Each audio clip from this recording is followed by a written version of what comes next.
Congress MLA કામિનીબાઈ Congress પર ticket વેચવાનો આરોપ લગાવ્યો. કહ્યું 50 લાખ ન આપતા ટિકિટ કપાઈ. ચૂંટણી પહેલા કોંગ્રેસમાં વિવાદ ચમવાને બદલે વધી રહ્યો છે.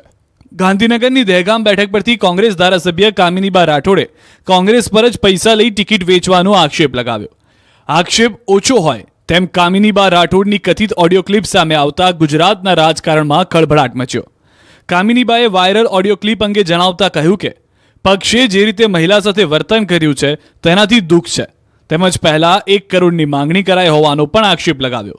દહેગામ વિધાનસભા બેઠક પર કોંગ્રેસે સિટિંગ એમએલએ કામિનીબા રાઠોડની ટિકિટ કાપી વખતસિંહ ચૌહાણની પસંદગી કરાઈ, જેને લઈ કામિનીબા રાઠોડે પોતાનો વિરોધ દર્શાવ્યો.